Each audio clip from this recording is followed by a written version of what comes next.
Hello again, 122. In this video, we will describe in Chapter 30 how Japan achieved tremendous economic growth in the 20th century after World War II and why their economy slipped into recession in the 1990s. And Japan is an Asian giant when it comes to trade and exporting. In August of 1945, Japan was in ruins, its cities destroyed, its vast Asian empire in ashes, its land occupied by a foreign army. Half a century later, Japan had emerged as the second greatest industrial power in the world, democratic in form and content, and a source of stability throughout the region. Japan's achievements spawned a number of Asian imitators, and the transformation of modern Japan took place in the 5 years after the end of the war in the Pacific. It was governed by an Allied administration under the command of United States General Douglas MacArthur. As commander of the occupation administration, MacArthur was responsible for demilitarizing Japanese society, destroying the Japanese war machine, trying Japanese civilian and military officials charged with war crimes, and laying the foundations of post-war Japanese society. The emperor remained, but he is a human figure now. He is not some godlike figure.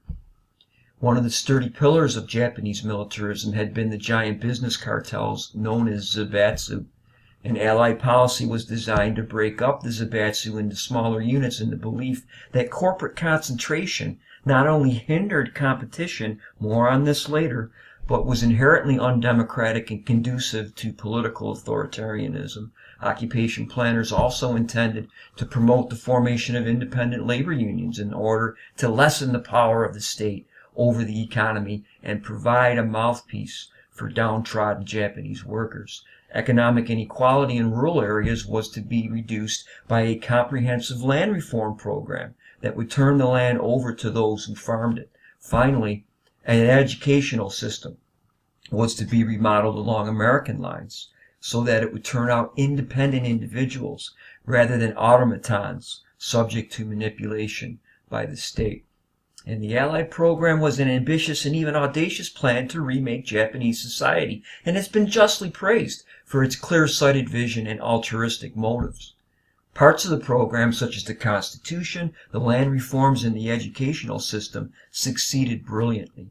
But as other concerns began to intervene, changes or compromises were made that were not always successful. In particular, with the rise of Cold War sentiment in the United States in the late 1940s, the goal of decentralizing Japanese economy gave way to the desire to make Japan a key partner in the effort to defend East Asia against international communism.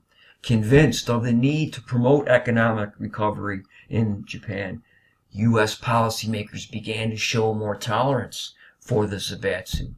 And concerned about growing radicalism within the new labor movement, U.S. occupation authorities placed less emphasis on the independence of the labor unions.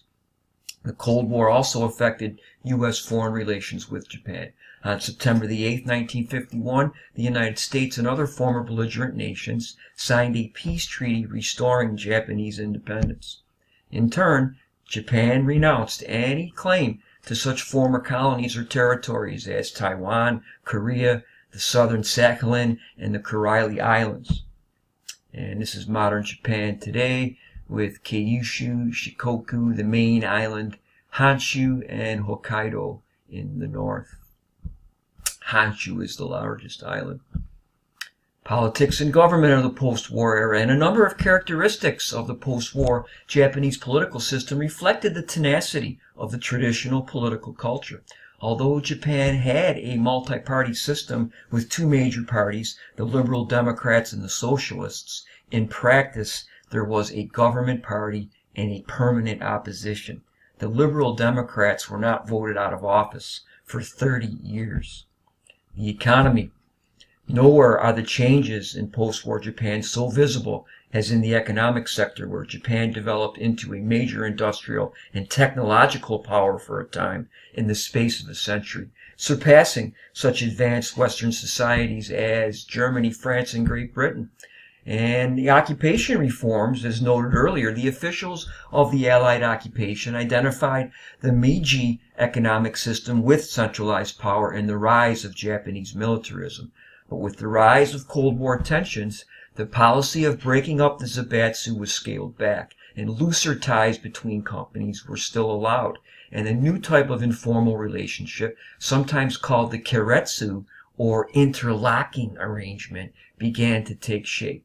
Through such arrangements among suppliers, wholesalers, retailers, and financial institutions, the zaibatsu system was reconstituted under a new name. This is a closed system, ladies and gentlemen, and eventually it's inefficient.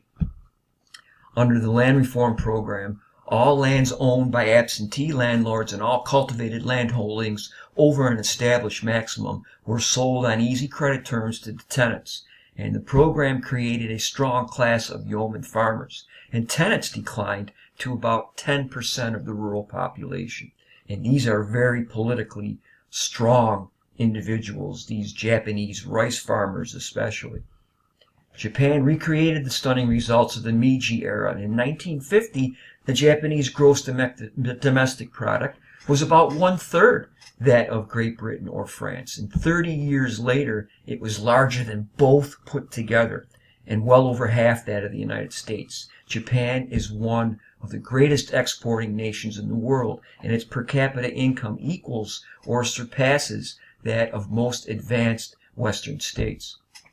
In the last decades, however, the Japanese economy has run into serious difficulties, mainly because of this closed system. It's very difficult for outsiders to do business in this interlocking relationship system.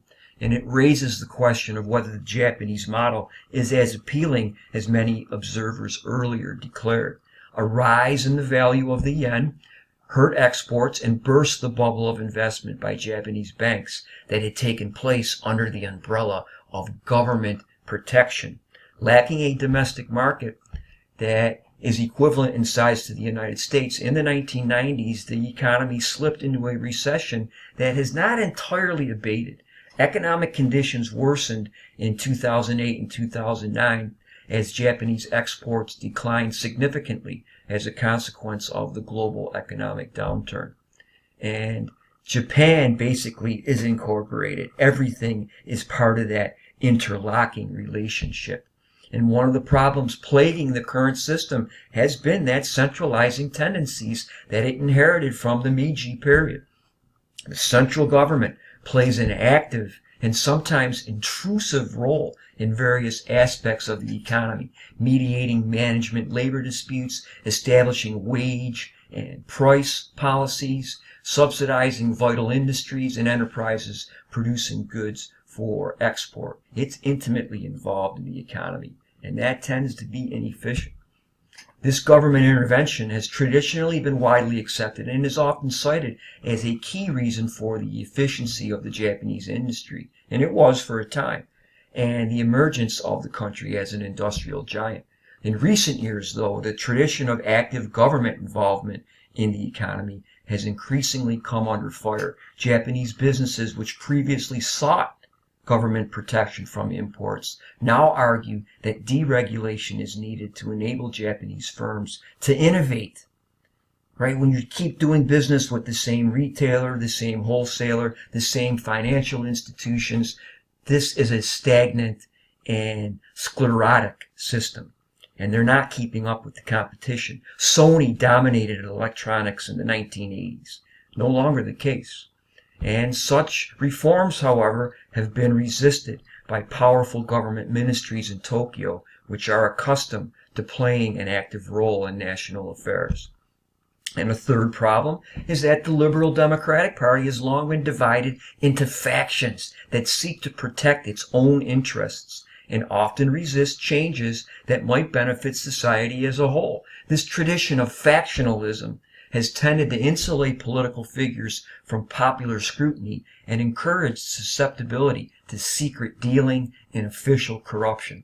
A number of senior politicians, including 2 recent prime ministers, have been forced to resign because of serious questions about improper financial dealings with business associates. Concern over political corruption was undoubtedly a major factor in the defeats suffered by the Liberal Democrats in 1993 and 2009. And this issue continues to plague the political scene in Japan.